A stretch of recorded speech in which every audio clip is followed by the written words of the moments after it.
हमारे पानी के अंदर हम कराएंगे एरेशन प्रोसेस।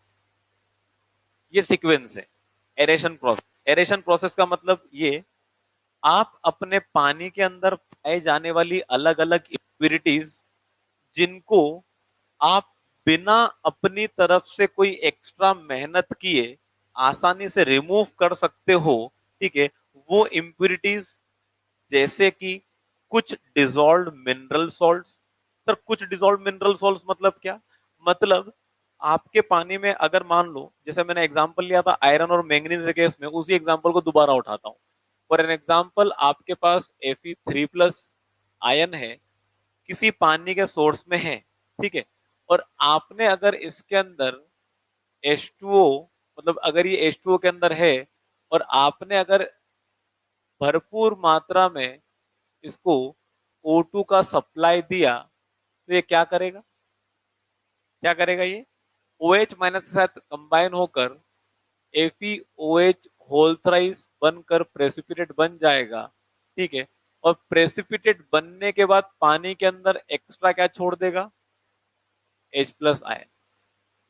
हमारे पास पानी में अगर आपने एरेशन कराया तो कुछ डिसॉल्व मिनरल सॉल्ट्स थे, वो हमारे पानी में से रिमूव तो हो गए, लेकिन अब याद करो वो एनवायरमेंटल इंजीनियरिंग की पहली क्लास जिसमें मैंने बताया था कि जब इंसानों ने इस दुनिया में, जब बीमारी बहुत ज्यादा फैलने लगी थी, पोल्यूशन बहुत ज्यादा होने लगा था, नए नए तरीकों का इन्वेंशन करना चालू किया कि हम कैसे पानी को साफ कर सकते हैं, कैसे इस प्रदूषण को, कैसे इस पोल्यूशन को कम कर सकते हैं, खत्म कर सकते हैं।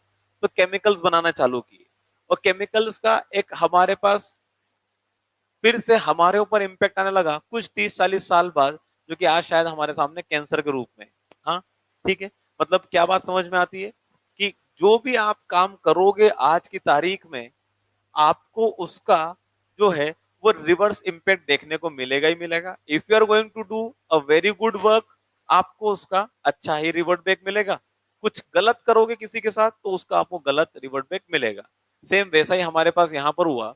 हमने हमारे अलग अलग जगहों से ऐसे ज्यादा डिसॉल्व मिनरल सॉल्ट्स या हमारे पास डिसॉल्व इनऑर्गेनिक मैटर्स हमारे हमने पानी के सोर्सेज में डाल दिए। जब आप उनको रिमूव करने जाओगे तो एक समस्या से आप उसका निदान तो पा पाओगे, लेकिन एक दूसरी समस्या खड़ी हो जाएगी। पानी के अंदर H+ आयन इकट्ठे होते चले जाना, it increases acidity of water. ये पानी को और एसिडिक बनाता चला जाएगा। एक प्रॉब्लम का सोल्यूशन निकला, लेकिन जैसे कि मैंने बताया था आपको, इस कलयुग में दो ऑप्शन है। क्या? बुरा और बहुत बुरा। अच्छा करने की कोशिश में आप चाहो कि सब कुछ अच्छा हो जाए, पॉसिबल नहीं। अच्छा कुछ हुआ तो उसका कुछ आपको जो है वो गलत हो गया, और साथ में आपको अब अभी भी आप बुरे की स्थिति में ही हो। पहले शायद बहुत बुरे थे, अब बहुत बुरे से बुरे पर आ गए, लेकिन अच्छे पर जा पाओगे क्या? नहीं। अभी आगे चल के और बताऊंगा कि हर ट्रीटमेंट प्रोसेस में कैसे हमने एक बहुत बड़ी समस्या को कम करके उसे हमने एक छोटी समस्या बना लिया, लेकिन 100% उसे रिमूव नहीं कर पाए, खत्म नहीं कर पाए, और ये हमारे पास रियलिटी है आज की तारीख में। तो हमने एरेशन प्रोसेस में क्या किया? हमने हमारे पानी को ऑक्सीजन या एयर के इंटीमेट कांटेक्ट में लेकर आए। सर इंटीमेट कांटेक्ट मतलब क्या? इंटीमेट कांटेक्ट मतलब हमारे पास बहुत क्लोज कांटेक्ट। सर अगर मान लो मैं पानी का ग्लास भर के ऐसे खुले एटमॉस्फेयर में रख दूं, तो क्या ये पानी एयर के कांटेक्ट में आ जाएगा? बिल्कुल आएगा, लेकिन मैं उसे इंटीमेट कांटेक्ट नहीं कहता। सर इंटीमेट कांटेक्ट कैसे आएगा? मैंने कहा एक काम करो, इस पानी को अब सरफेस पे फैला दो, तो अब ज्यादा पानी आपका एयर के कांटेक्ट में आ जाएगा। मैं इसे जरूर कह सकता हूं कि हाँ, आपने पहले से थोड़ा सा ज्यादा एयर से कांटेक्ट बनाने की कोशिश करी आपके पानी की। आपने कहा सर अभी ये इंटीमेट कांटेक्ट है क्या? मैं कहूंगा अभी भी नहीं। तो आपने कहा सर अब कैसे करें? मैंने एक काम करो, अब इस पानी को और ज्यादा बड़े एरिया में फैला दो। तो आपने और ज्यादा बड़े एरिया में फैला दिया, अब ज्यादा पानी के मॉलिक्यूल्स एयर के कांटेक्ट में आ गए। ठीक है, एयर के कांटेक्ट में आ गए हैं, तो सर क्या अब ये इंटीमेट कांटेक्ट हो गया? मैंने कहा कुछ हद तक। आपने कहा सर अभी भी अगर ये इंटीमेट कांटेक्ट नहीं है, बहुत क्लोज कांटेक्ट नहीं है, तो कैसे आएगा? मैंने कहा एक काम करो, सारे पानी को वापस समेट लो। आपने चलो ठीक है सर समेट लिया, सारा पानी समेट लिया। मैंने अब एक काम करो, इसे इसे एक स्प्रे बोतल में डाल दो। इसे किस में डाल दो? एक स्प्रे बोतल में डाल दो, और अब इस पानी को स्प्रे करो। आपने कहा सर स्प्रे करने से क्या होगा? पानी का हर एक एक ड्रॉपलेट अब जैसे ही एटमॉस्फेयर में आएगा, क्या आपको नहीं लगता अब शायद ज्यादा पानी एयर के कांटेक्ट में आएगा, ज्यादा नंबर ऑफ मॉलिक्यूल्स वाटर के एयर के कांटेक्ट में आएंगे? This is what is referred as intimate contact. Sir ऐसा करने से क्या होगा? ऐसा करने से होगा अगर पानी में अलग अलग प्रकार की गंदगियां होंगी। सर कैसी गंदगी? मान लो पानी के अंदर डिजोल्व गैसेज है। पानी के अंदर क्या है?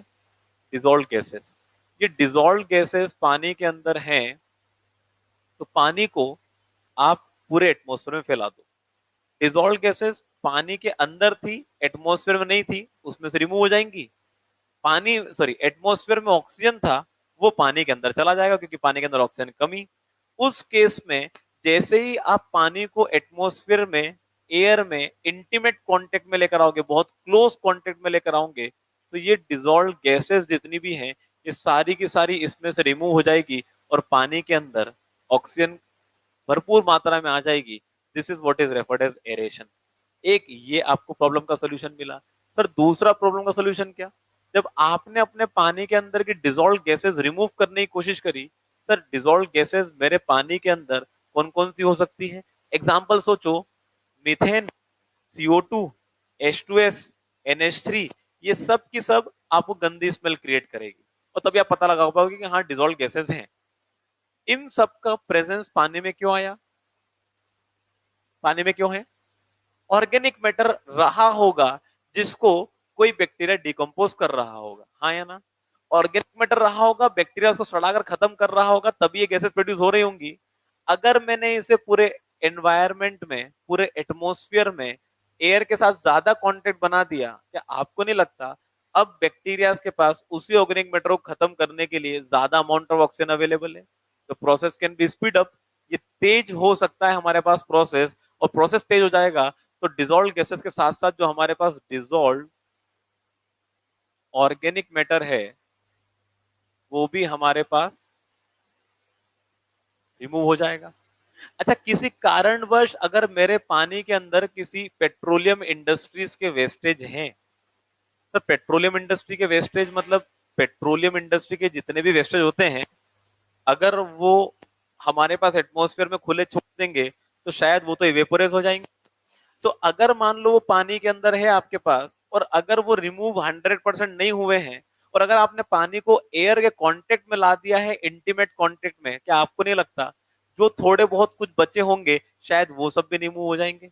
वो सब भी रिमूव हो जाएंगे हमारे पास। हम ये कह सकते हैं फिनॉल कंपाउंड जो होते हैं हमारे पास वो सब भी रिमूव हो जाएंगे। ठीक है। अच्छा, डिजोल्व ऑर्गेनिक मैटर रिमूव हो गया, डिजोल्व गैसेज रिमूव हो गई, ये सब क्या है आपके पास? डिजोल्व मिनरल सॉल्ट्स, ये सब भी पानी में से रिमूव हो गए। आपने किया कुछ भी नहीं है, you have not done anything accept कि आपने सिर्फ पानी को एयर के कांटेक्ट में लेकर आए हो अच्छे से। इतना सा ही करने से इतने सारे आपके जो प्रॉब्लम्स थे पानी के अंदर वो रिमूव हो गए। पानी में डिजोल्व गैसेस क्या करती है? टेस्ट एंड ऑर्डर लेकर आती है। डिजोल्व ऑर्गेनिक मैटर पानी के अंदर क्या लेकर आता है? आपके ऑर्गेनिक मैटर तो है, तो बैक्टीरिया भी आएंगे, और साथ में टेस्ट एंड ऑर्डर भी आएगा, पानी में कुछ कलर भी प्रोड्यूस होगा, ये रिमूव होंगे, तो ये सब पैरामीटर्स धीरे धीरे अपनी परमिसिबल लिमिट में आते चले जाएंगे। पानी के अंदर फिनोलिक कंपाउंड्स हैं, फिर से टॉक्सिक मेटल्स हैं, टॉक्सिक मेटल, नॉन मेटल्स हैं, ये सब कम होंगे, पानी में से रिमूव हो जाएंगे हमारे लिए। इनकी भी परमिसिबल लिमिट में धीरे धीरे आते चले जाएंगे। ये होंगे तो टेस्ट भी आएगा पानी के अंदर कुछ, और पानी के अंदर कुछ ऑर्डर भी क्रिएट होगा, वो भी रिमूव होता चला जाएगा। डिजोल्व मिनरल सॉल्ट्स हैं, डिजोल्व मिनरल सॉल्ट सिर्फ आयरन नहीं, इसके अलावा और भी हो सकते हैं जो हमारे पानी के अंदर टोटल डिजोल्व सॉलिड्स के रूप में प्रेजेंट होंगे। शायद उनमें से कुछ अल्कलिनिटी कॉज कर रहे होंगे, कुछ हार्डनेस कॉज कर रहे होंगे, कुछ हमारे पास डिफरेंट मेटल्स के रूप में होंगे। जैसे आयरन है, आयरन आपके पास क्या कॉज कर रहा है? लॉन्ड्री प्रॉब्लम्स क्रिएट कर रहा है। कलर भी कॉज कर रहा होगा पानी के अंदर, कलर भी थोड़ा बहुत कम हो जाएगा। लॉन्ड्री प्रॉब्लम जो हमारे पास हो रही थी वो हमारी रिमूव होती चली जाएगी। इसकी वजह से या इसके जैसे और कुछ अलग अलग हमारे पास डिफरेंट मिनरल्स हैं, सॉल्ट्स हैं, इन सब का धीरे धीरे अगर पानी में से ये खत्म होते चले गए तो हमारी प्रॉब्लम धीरे धीरे अपने आप क्या होती चली जाएगी, खत्म होती चली जाएगी। तो एरेशन प्रोसेस में सिर्फ आपके पानी को आपको एयर के इंटीमेट कांटेक्ट में लेकर आना है, जिससे इतनी कुछ प्रॉब्लम्स का सोल्यूशन मिल जाता है। लेकिन आखिरी में एक समस्या खड़ी हो जाती है, और वो क्या है, एसिडिटी। पानी का नेचर जैसा पहले रहा होगा उससे थोड़ा सा एसिडिक हो जाएगा। मुझे ऐसा लगता है कि अगर इतनी सारी दिक्कतों से हमें सोल्यूशन मिल रहा है तो फिर इसका कोई दिक्कत नहीं है, इसके लिए भी कुछ नया सोचेंगे, कल को जाके इसके लिए भी सोचेंगे क्या कर सकते हैं, उस पर विचार करेंगे and will think about it कि अब इसको कैसे रिमूव कर सकते हैं। लेकिन इतना रिमूव हो गया हमारे लिए, दैट इज फाइन, है ना। तो हमारे पास अब ये एरेशन जो प्रोसेस है इसको हम करवाते कैसे। तो एरेशन प्रोसेस के हमारे पास चार अलग अलग तरीके हैं। चार तरीकों से हम पानी के अंदर एरेशन कराते हैं। One is referred as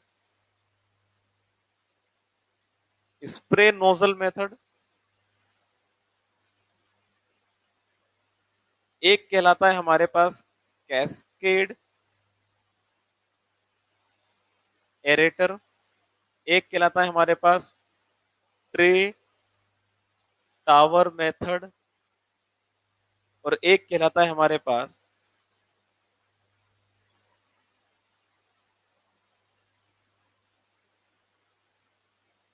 diffused air method. अब ये चार मेथड किस तरह काम करते हैं इस पर जरा विचार करते हैं, ठीक है।